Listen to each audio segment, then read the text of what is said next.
Well, I don't really know why that uh, situation arose. I think maybe the tweet was a bit misunderstood. There was not going to be a ceasefire at 4 a.m. as we saw, and the Iranians were going to strike back at the Israeli regime very hard because the Israelis were bombing civilian targets across the country during that night, last night. They murdered lots of innocent people. They targeted families, they targeted homes, they targeted hospitals. Uh, they thought that Iran was Gaza and that they could just get away with any crime. They murdered people in their cars as they were driving on highways. They brought down houses where families were left under the rubble, and the Iranians were not going to accept that. So that there was no ceasefire at that time. Also, it's not really a ceasefire agreement.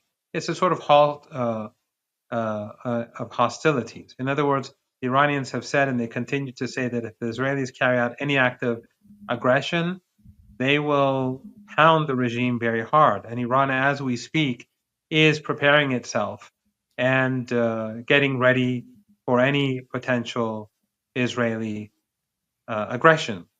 And of course, you saw that afterwards, the Iranians began their counterassault and they began to hammer the Israeli regime until the very last second of the ceasefire to point out to them, as well as the backers of this genocidal regime, that Iran has the upper hand. And one of the good things is that the Israeli regime has exposed really all of its capabilities. They've tried everything, and so did the Americans, and they put everything out there, the most advanced technology.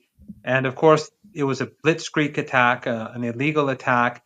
So they had an advantage at the beginning because they were able to murder senior officials, their families, their neighbors, everyone who lived in their building. They slaughtered across the board.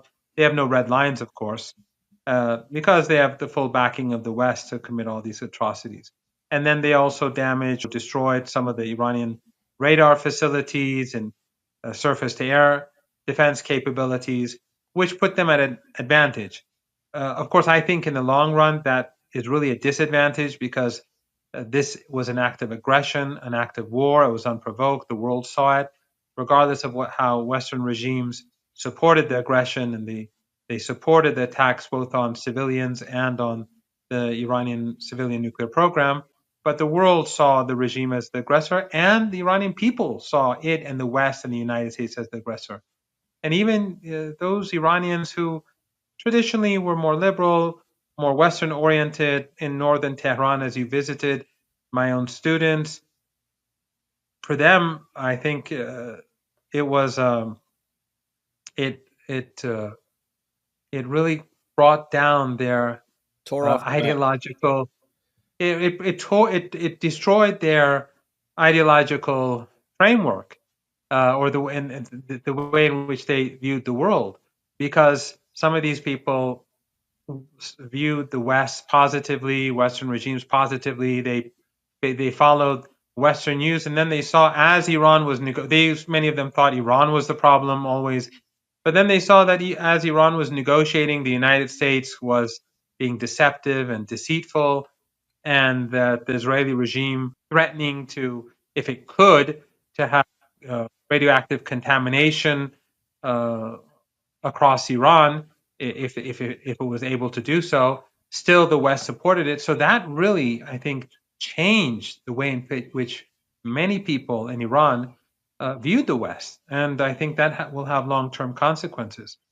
It united the country, and I think that the Israeli regime did a lot of damage, and the United States did a lot of damage to itself, because the Iranians are more united today than I've ever seen them since the uh, years when Saddam Hussein was backed both by the United States and the Western Bloc and the Eastern Bloc in his aggression against Iran. The United States and the Israeli regime have failed on all accounts, and that They did not achieve so-called regime change, which was the ultimate objective. It's the nuclear program, as I've said many times before. It's simply an excuse. Human rights, women's rights, children's rights, global warming, whatever they throw at Iran, it's all just excuses. Their allies and they themselves are the real violators of human rights, as we see in Gaza. But they failed. They've united the country. The country fought back, despite the fact that the Israelis were able to murder people, senior officials and senior commanders, and destroy some of Iran's air defense capabilities. And increasingly, the Israelis were on the back foot. And that's why Netanyahu was desperate to get Trump into the war. And at the end, we saw it was made public that Netanyahu was seeking a ceasefire. He was desperate for a ceasefire because he was losing. And since the Iranians felt that they had the upper hand and that they have achieved their purpose, and that was defeating the aggression and humiliating Netanyahu and showing that the Israeli regime is not at all invincible, because Iran was day and night firing missiles and they couldn't stop Iran. And the drones. One thing that we haven't been hearing a lot about were the drones that Iran was firing, and many of them were getting through. And those that didn't get through were costing the Israelis huge amounts of money to bring them down. What do you make of Donald Trump's video this morning, where he's speaking to reporters, and he seemed very frustrated. He dropped the F-bomb, probably the first time a president has ever done so live on air in front of journalists. And then he put out a tweet or a post on Truth Social, where it seems like he's very frustrated with Israel. So what did you make of that, especially in the context of this ceasefire and the fact that Israel's been trying to drag the U.S. into its own problems? Well, I think it's pretty clear that the regime and the people around Trump were telling him that Iran will lose the war. They thought that the war would last 2 or 3 days and that Iran would kneel or that it would surrender. But the opposite happened. As I said, the country was united. The armed forces regrouped. Iran began to strike back. It could hit wherever it wanted, despite the fact that the Americans mobilized everything they had, and when it comes to air defenses, to protect this ethno-supremacist, monstrous regime. And despite the fact that the West was collectively supporting it, they failed.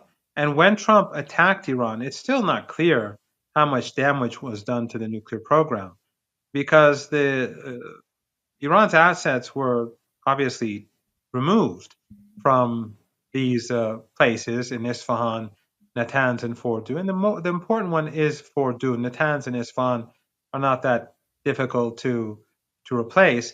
Fordow, because of the way in which they dug it under a mountain, of course, it made it unique. But Iran's assets were removed, and it's clear that I don't have secret information. I've not spoken to anyone, but obviously the Iranians took everything out of Fordow before the Americans struck. So Iran has its scientists. A few scientists were murdered. One with his family just, I think yesterday on a highway, they slaughtered him and his wife and his 3 children. But Iran has many scientists, it has universities, and the factories that are involved in Iran's nuclear program, they exist across the country. They're part of Iran's industrial base. So Iran has the science, Iran has the infrastructure, Iran has its key assets. And Fordow, we don't know if it's damaged or not. I don't know, and I'm sure the Americans don't know. So we'll have to see. But I think when Iran struck back at the Americans in Qatar, they were sending a strong signal. They were saying that, look, we're prepared to go all the way if that's how you want it. But at the same time, Iran was doing it in a way so that it was not seen as provocative by countries across the global south, its friends in BRICS, because Iran does not want to bring down the global economy. Unlike the Israeli regime that wants to expand the war, the Iranians do not want the war to expand. But if they have to, they'll do so. So I think Trump was... I'm very glad that you're touching upon this, because I wanted to ask you about Iran's theory of escalation, because it felt to me, and you can correct me if I'm wrong, obviously I'm just a content creator, but it felt to me as though Iran has a very powerful ability to deter, but only if they escalate to the point of mutual destruction. You know, basically shutting down the Strait of Hormuz, attacking Gulf oil, and affecting the entire global economy. And so, while that's an effective means of deterrence, you can't get to that point unless it escalates to the point where it's just lost all control and it's very destructive. So people have been saying that if Iran were to shut down the Strait of Hormuz, this would affect China more than the United States. Is this true? What would it take for Iran to actually shut down the Strait of Hormuz and potentially affect Gulf oil in the region? Because we've seen a lot of lines crossed in this war over the last 12 days. Iran, Israel and the United States disrespected Iran, attacked their sovereignty, murdered innocent people. What would it take to get to the point where you actually shut down oil and affect the global economy? Well, the Persian Gulf, half of it belongs to Iran. That's why it's called the Persian Gulf. So Iran has huge access throughout, from north to south. Iran has a strong presence and it has underground bases everywhere. So in any conflict with the United States, Iran would have the upper hand. It's not just oil and gas. The Iranians can strike American assets anywhere in the Persian Gulf region, and it's much easier than striking the Israeli regime because Iran doesn't have to use these long-range missiles or long-range drones. They can use medium-range and short-range missiles and drones, which are much more easy to move around, and also they have greater precision, and they hit the target very quickly because the target is closer to home. So Iran has the ability to destroy the U.S. Navy or all U.S. bases in the region. But these are all steps in the escalatory ladder. First, let me get to the Israelis. The Iranians had the upper hand in the war. That's why the Israelis wanted a ceasefire. That's if the Israelis were satisfied with the way things were going, they would not have been begging for a ceasefire. Netanyahu would not have been pleading to Trump. Iran didn't speak with anyone. Obviously, Iran has no direct communications with the United States. Iran was continuing until it was clear that the Israelis, and it came public that the Israelis wanted this to end. So obviously, Iran had the upper hand, and we saw that specifically shown during the last couple of hours, where Iran was hammering Israel, and Israel sat back and had to take it. So although the regime has no red lines, but Iran had the upper hand. With regards to the United States, you're right. The United States attacked. Of course, the United States was in this from beginning to end. They were supporting the Israeli regime offensively and defensively. So were the Europeans, and so were all regional countries, every single one of them. All American bases in Turkey, in Qatar, in the Emirates, in Bahrain, in Kuwait, all of them were being used to help the Israelis both offensively and defensively. And, of course, Jordanian airspace, and Iraq, which doesn't control its airspace at all, it could do nothing about it. So the United States was using, and regional regimes and the Europeans, they were all in this together from beginning to end. Remember, when they were striking Iran's nuclear facilities, the IAEA refused to condemn it. The head of the agency refused to condemn it. Western regimes supported it. They said Israel has a right to defend itself.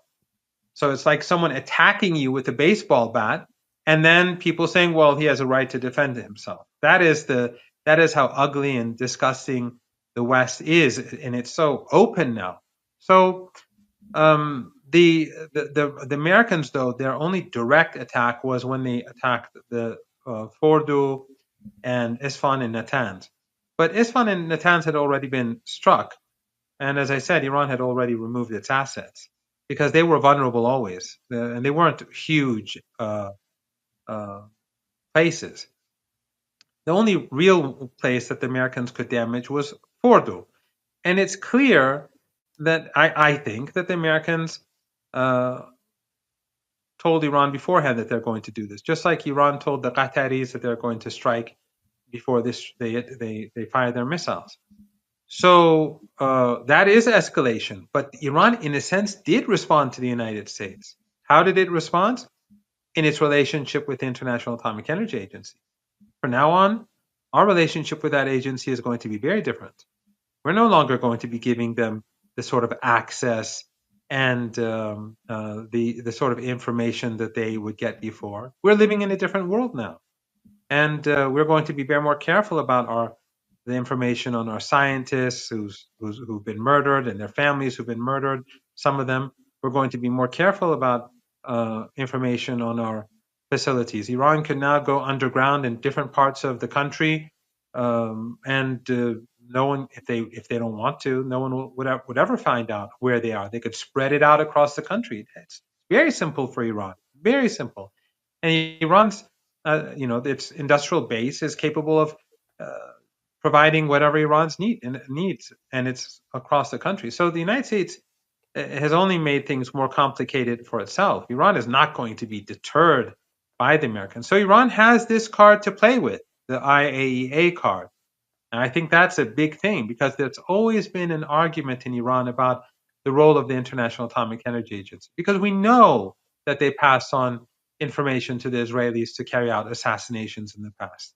And we know through WikiLeaks that the head of the IAEA is in the American camp. The previous head of the IAEA, Amano, when he wants to become the chief, according to documents provided by WikiLeaks, he told the Americans that I'll be on your side on all issues for you to, if you install me as the head. And the same is true with the current head. So that response, that Iranian response, bears weight.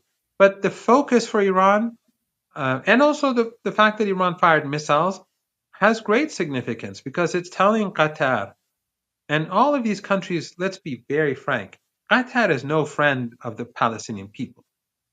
Qatar created this base for the sake of, they allowed the Americans to create it for the sake of Israel, period. And Qatar pays for the base. In other words, all U.S. costs in the CENTCOM forward base in Doha are paid for by Qatar. And we just saw, I think, a couple of days ago, Tucker Carlson, he said so himself a couple of days ago, that this is what the base is for. It's for Israel. And the Qataris gave this as a gift to the United States. It's clear as day. If the Americans wanted Al Jazeera to be shut down, they'd shut it down tomorrow. And the same is true, across the region. So when Iran fired those missiles, it was sending a message to these regimes that be careful in future. You could be badly harmed. But Iran was very, it didn't fire. It fired very old missiles. It fired actually their oldest missiles Yeah, it at gave a heads at up. their. It gave a heads up. Yeah, with a great heads up. They didn't want to do anything in particular, but they wanted to send a message. So So I think, yeah, let me ask you this. Obviously, Israel and the United States failed to achieve their objectives, as you've clearly stated.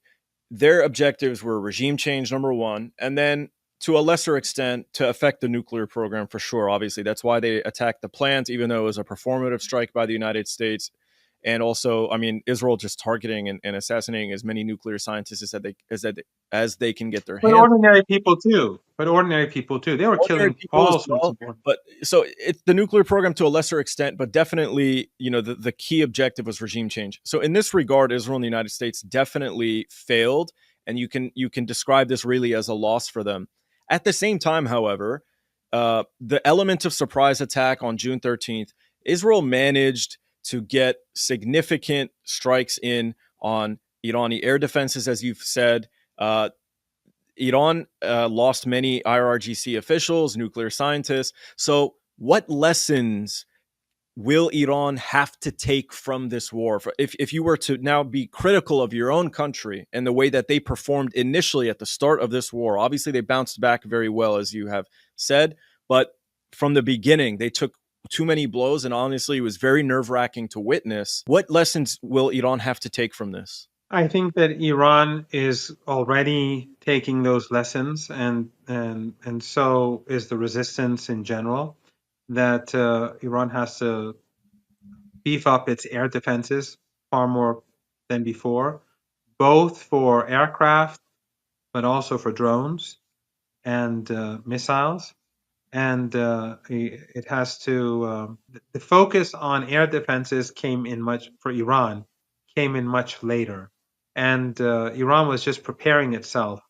The reason why True Promise 3 did not begin when it did, I think, was because Iran felt that it needed to improve its air defenses and also the accuracy of its missiles. And it was in the process of doing that. And Iran had built up its air defenses.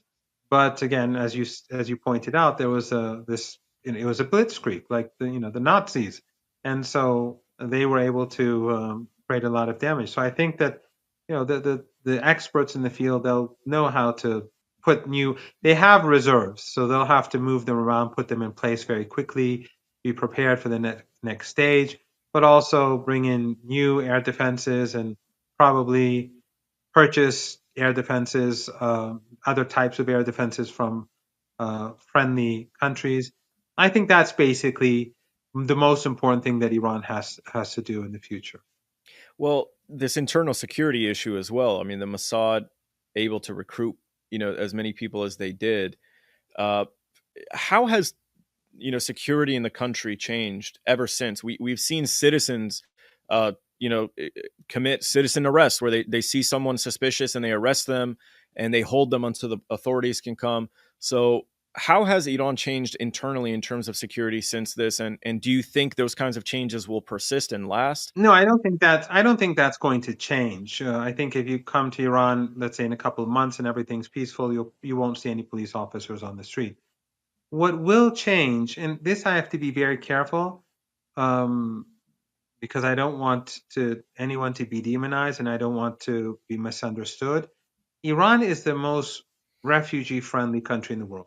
We have millions of people from Afghanistan, millions, like 7 million, 8 million. I don't know the real number.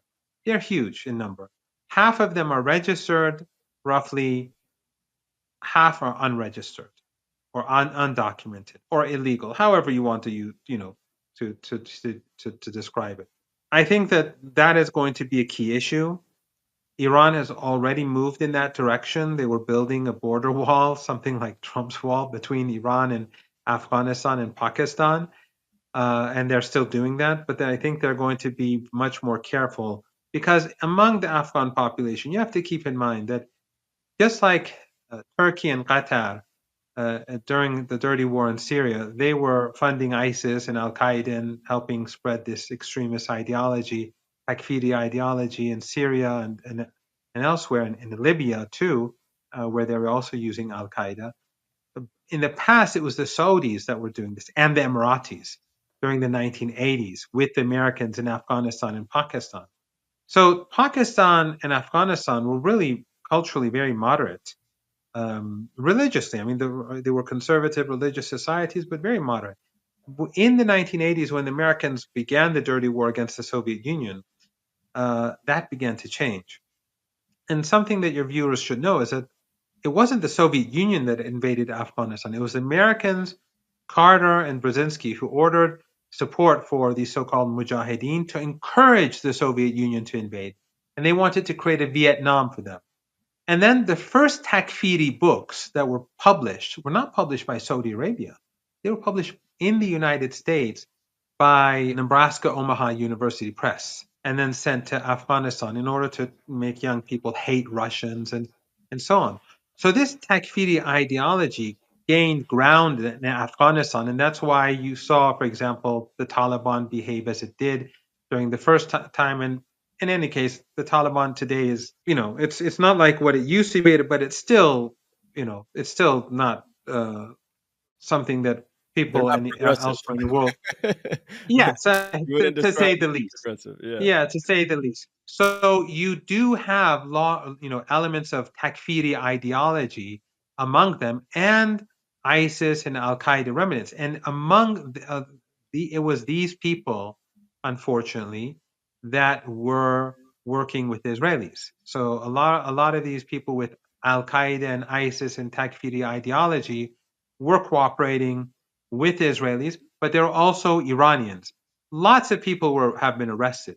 And I think this is going to, this is also a big loss for the Israelis. They had an effect. They had during this war, they used drones, they carried out assassinations, they did damage to radar installations. They helped the Israeli regime, but now Iranian intelligence is pursuing this, and lots of people have been arrested. I don't know the exact number, but I think I don't know, maybe between 1,000 and 2,000 people were arrested who were involved in this. So a lot of them were non-Iranians, but you have to keep in mind that those Afghans in Iran, there's 7 or 8 million of them. So if you have a few thousand Al Qaeda or Takfiri people among them, uh, that doesn't mean that that's the Afghan population's problem. And it also is true that among them, among those people who were recruited by the Israeli regime, there were Iranians too. So this is something that has to be dealt with, but and they are dealing with it. It will take more time, but I think in future the Israelis won't have the sort of advantage in case of future strikes. Look, the Israelis have lost two things. One is they lost their assets inside Iran to a large degree, and they will continue. That will continue to be the case in the coming weeks. The second is that the Israelis, they're not like Ukraine. They have top-notch technology. The Americans give them everything. So Iran now knows everything that Israel has, all of its capabilities. And that will be key in the future. And I'm sure that information will be shared to the Chinese and to the Russians, and they will probably cooperate with Iran in dealing with it because that information for them is gold. And well, Iran in return can get gold. Yeah. So these two issues are going to be more difficult for the Israelis in future. But again, I'm not saying, as you know, that Iran had a clear win. It was a decisive victory. No, Iran suffered losses. Many people were murdered. Uh, significant damage was done. But without a doubt, Iran had the upper hand. The very fact that Netanyahu wanted a way out showed that Iran had the upper hand. Now, and I've seen online, some people say, well, Iran should have continued. It's not so simple. First of all, let's say we continue for another week. They'd kill more Iranians. Iran would hammer more cities. At the end of the day, there's going to be a ceasefire. What was important for Iran is that Netanyahu be seen as requesting a ceasefire. Two, the invincibility myth of Israel being shattered. So now it's both genocidal and it's no longer invincible. And the Iranians believe that this is going to be one more nail in the coffin for the regime. So even if it had lasted a week longer, it's not a one-way fight. It's a two-way fight. And the Iranians want to preserve their strength for future. So I think that the Iranians made the right decision to end it there. And also, Iran wants right now, Iran has huge sympathy across the world. Huge sympathy. I've never seen this before.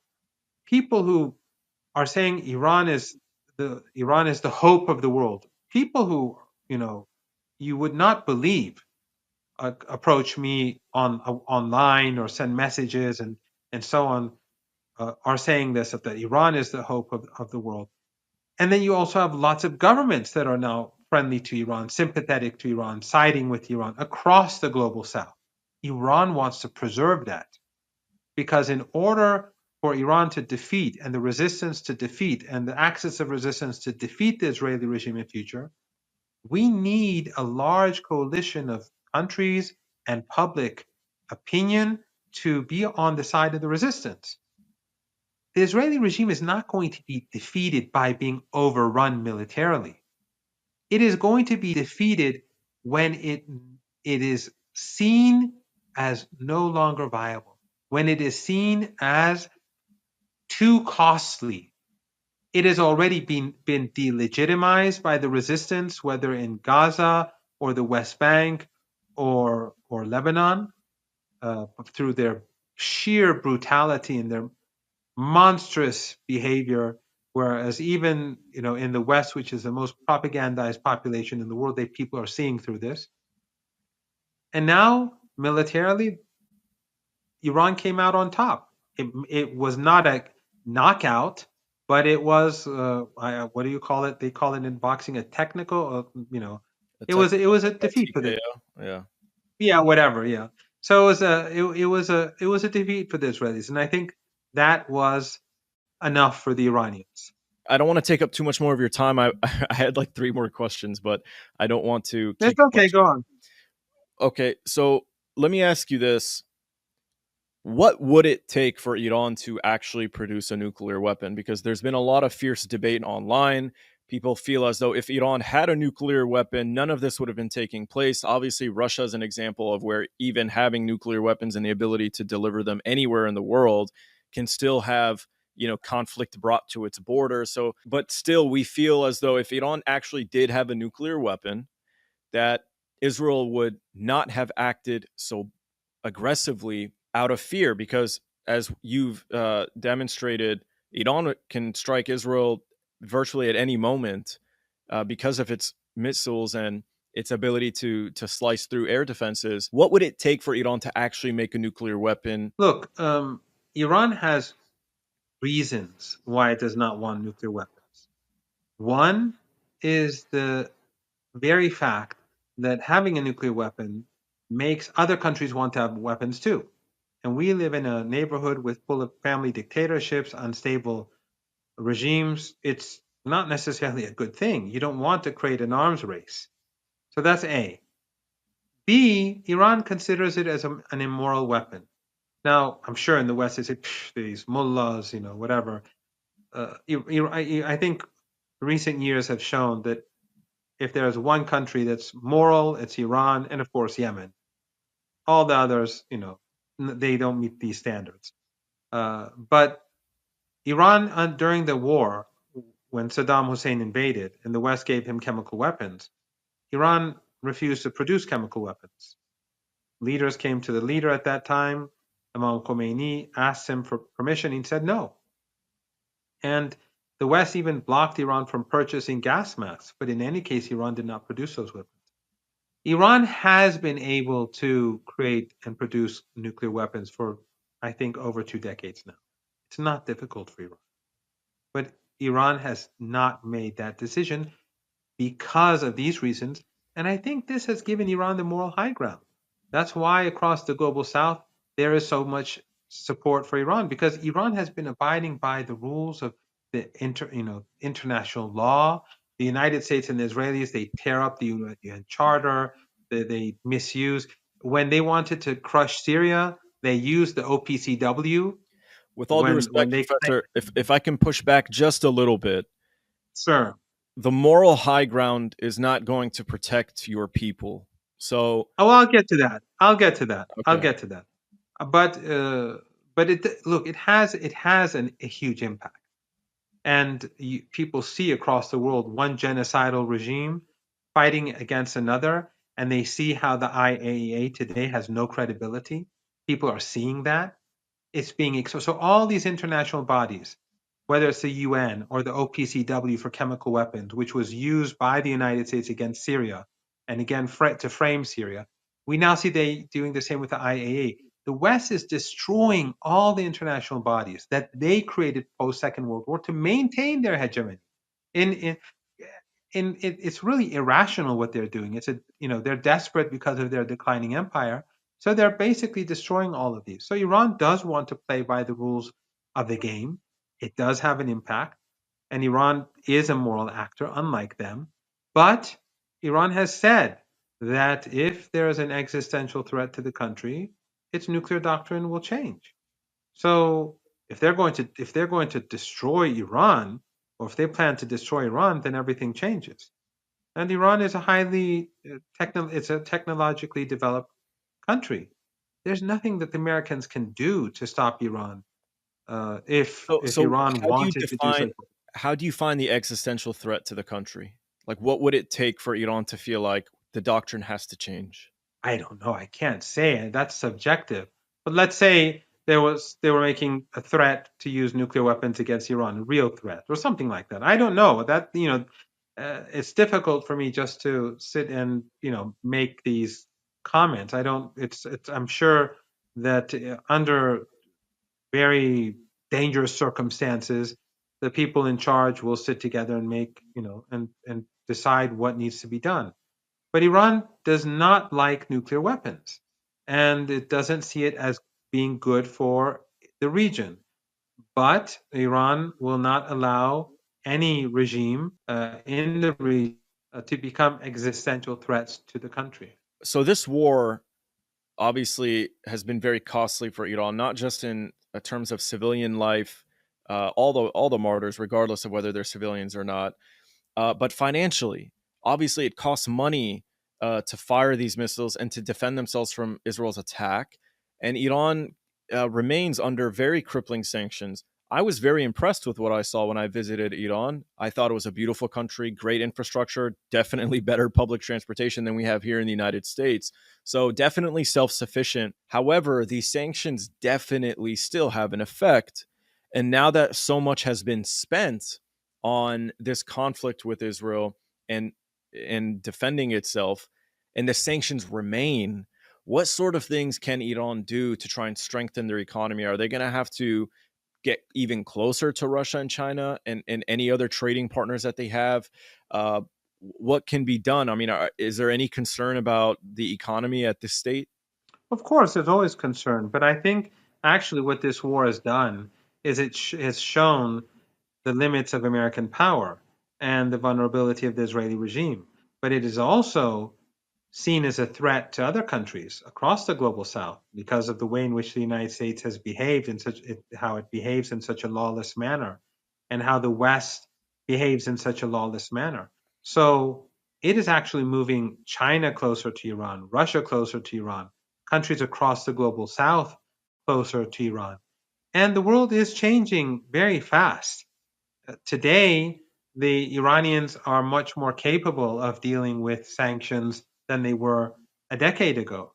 So I think that as the world changes, the impact of US sanctions on Iran will progressively decrease. And I think that what this war did was it showed the West how powerful Iran is. Remember, one of the key narratives of the West is that it is a regime that is falling apart and it is corrupt and and the people hate it and it's despised, and all you have to do is give it a little push and it's going to collapse. Well, when they attacked, the very opposite happened.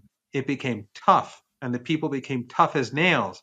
And right now, as you and I speak, people are celebrating across the country on the streets in huge numbers right now. And during the fighting, during the war, people were on the streets just Friday under the threat of death and destruction by this criminal regime. They were on the streets of Tehran supporting the war. So Iranians have shown themselves to be strong, and this, I think, is going to have consequences for the future of the region, the future behavior of countries towards Iran.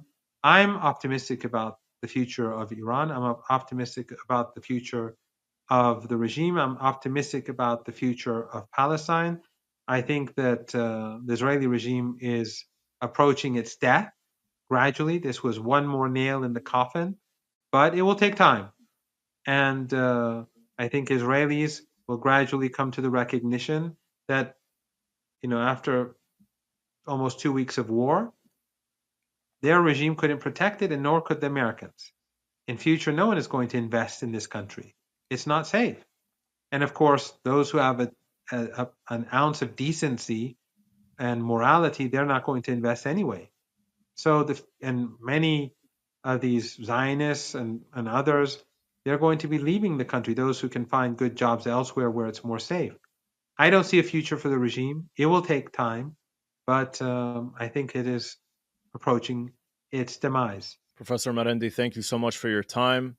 I hope you and your family are safe. And inshallah, Tehran, all of Iran will be able to hopefully recover economically and, from the grieving and the loss of losing loved ones. And just know that many in America here support the Irani people, whether it's because of hatred for Israel and just wanting to see them be put in their place, or because of solidarity with the bravery of the Irani people who have decided to confront this bully, this aggressor in the region. So thank you so much for your time, and I look forward to speaking with you again. Thank you.